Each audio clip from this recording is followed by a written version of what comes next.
Fala, meu querido, estamos aqui no vídeo agora para falar sobre como cai gramática na prova da UniOeste. Os alunos direto ali do Paraná e região me perguntando, faz da UniOeste, quero saber como é que cai gramática na UniOeste. E eu lamento informar você que esse vai ser um vídeo mais curto porque não cai gramática na UniOeste. Dá para encerrar por aqui o vídeo, espero que tenham gostado, deem like, né, se inscrevam no canal. Eu vou falar um pouquinho, tá? Tá aqui duas questões do lado, vou comentar um pouquinho de outras também, mas a verdade é que não, aprofundadamente gramática, zero, né? Eu brinco muito com isso, os alunos, o Paraná é um estado que tem muitas provas, né? Então aí eu vejo alguns alunos assim, faz um curso de gramática para as do Paraná. A gente vê outros professores fazendo isso, né? Curso de História para as universidades do Paraná, curso de Matemática direcionado para as universidades do Paraná, de Física, show. Pra gramática não dá. O cara que for estudar para o UEM, for estudar para o EPG, as duas de somatório ali, for estudar para a UniOeste, para o FPR, não tem como se preparar em gramática ao mesmo tempo para todas. Olha isso aqui. Quando a UniOeste tentou cobrar alguma coisinha de gramática, foi isso aqui, ó. A primeira questão diz: assinar a alternativa incorreta se o texto é informativo, argumentativo, relato, ficcional ou explicativo. Bom, só para eu ilustrar para você, a resposta é ficcional. O que já começa meio contraditório, porque um texto não tem como ser informativo e argumentativo ao mesmo tempo.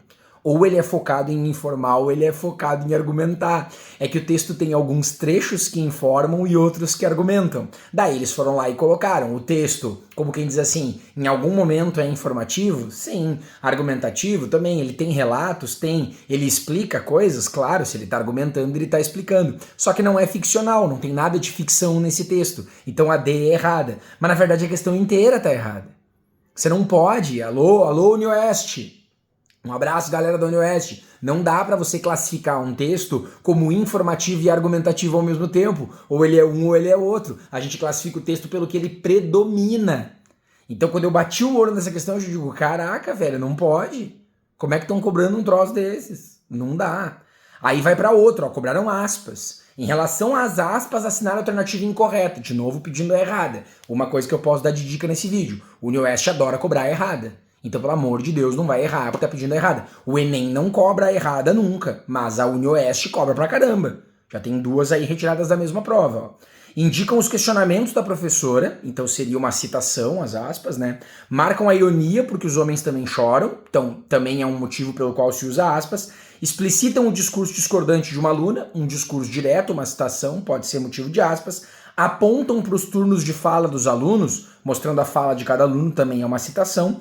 Evidenciam o título do livro em estudo. Eu vou dizer para você que se eu estivesse fazendo a UniOeste e eu não tivesse tempo de ler o texto, eu marcaria E. Evidenciam o título do livro em estudo. Porque gramaticalmente não se pode usar aspas para evidenciar alguma coisa. Você nunca pode usar aspas para dar destaque. Você pode usar aspas para marcar o título de um livro. Você pode usar aspas para direcionar o leitor, sinalizar que aquele é o título do livro e não uma frase que está no texto. O objetivo da aspas naquele momento ali, que você coloca num título, é para dizer que aquela frase que você está citando não é a continuação do seu texto. Você está retirando de outro lugar. As aspas que a gente usa no título de um livro são um tipo de citação, um tipo de discurso direto. Não sou eu que estou falando isso, é o título do livro. Só que evidenciar é colocar em evidência, colocar em destaque, não pode. Aspas não servem para isso. Se você for para outras provas, às vezes vai ter questão que o único erro das aspas é dizer que ela dá destaque, que na verdade não pode dar destaque. Nossa, professor, mas então a questão está errada, porque o gabarito dado foi B. Você voltava no texto e não tinha nenhuma ironia sendo marcada por aspas. Então o que acontece? As duas questões o aluno acertava por interpretação do texto.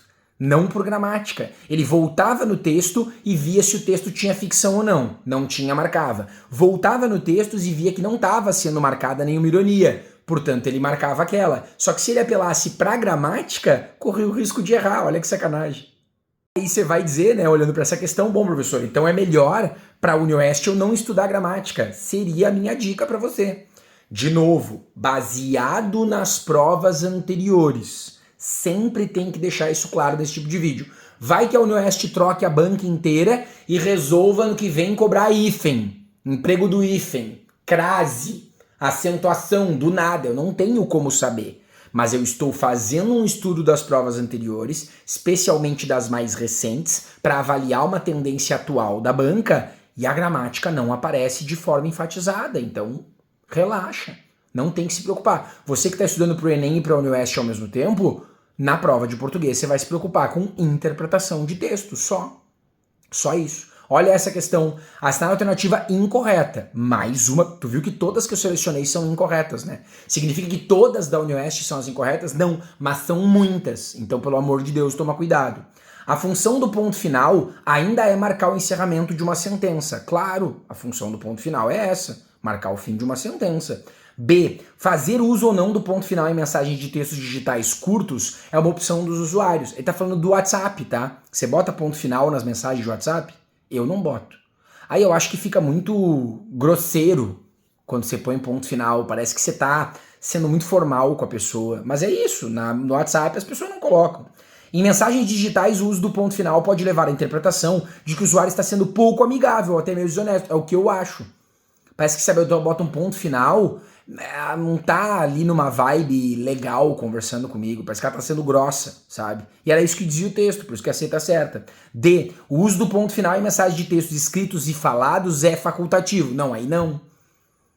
Em geral, não é. Na internet, aparentemente, as pessoas não se importam de usar e vira uma opção. Agora, em textos em geral, o ponto final é obrigatório no final de frases. Então essa aí ele tá rateando, é a letra D a resposta que é errada. E a relação entre a ausência do ponto final e o uso da tecla Enter. Eu dei muita risada quando eu fiz essa questão, galera da UniOeste, porque quando eu tô dando pontuação expressiva no meu curso, eu sempre dou esse exemplo. Ninguém usa sinal de pontuação na internet porque dá Enter no lugar. Sempre uso esse exemplo e caiu igual na UniOeste. Aí os caras falam, nossa, o Lauro é bruxo e tal. Não, é porque quando você dá uma aula de pontuação expressiva, você dá focado no sentido e, portanto, o Enem e as outras provas que são mais interpretativas, como a UniOeste, vão puxar para isso. Então, você que vai fazer a UniOeste agora, que já me perguntou assim, Lauro, eu vou fazer para vestibular, vale a pena assinar o teu curso de linguagens pro Enem? Para a UniOeste vale. Porque se eles cobrarem algo de gramática, vai ser o que tá lá direcionado, você entende? Não tô dizendo que a prova da UniOeste é parecida com a do Enem, porque não é. O Enem não pede incorreta, por exemplo. Não é isso que eu tô falando. Mas o estilo de cobrança para o quanto a gramática vai ser aprofundada é esse. Tanto que para encerrar esse vídeo, eu trouxe uma questão da UniOeste que eles tiveram que anular porque eles se atrapalharam. Era isso aqui, ó. Eu só trouxe a letra A da 10 ali. As da alternativa é incorreta. Porque e mal no título estão grafadas incorretamente. Percebam, estavam grafadas corretamente. O porquê do título separado e sem acento e o mal com L estavam corretos. Aí você olha e diz assim, cara, questão gramatical na UniOeste, o que é raro, porque ela não cobra muita gramática. Só que aí eles se atrapalharam com o assinalar a alternativa incorreta, dizendo que elas estão gravadas incorretamente. Perceba, se é incorreto que elas estão gravadas incorretamente, então na verdade isso está correto. É incorreto dizer que elas estão incorretas, então essa é a correta. É incorreto dizer que elas estão gravadas incorretamente? Sim, essa aí teria que ser o gabarito, só que o gabarito era outra. Então a questão ficou com duas alternativas e eles tiveram que anular.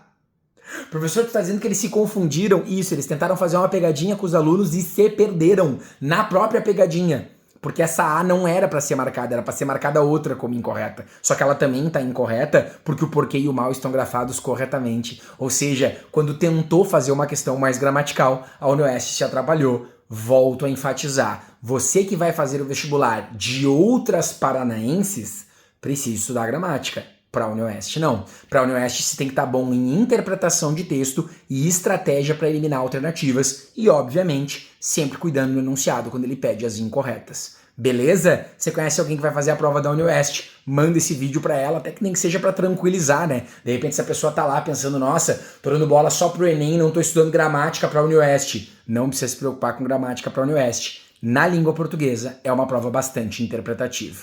Valeu? Te vejo na próxima!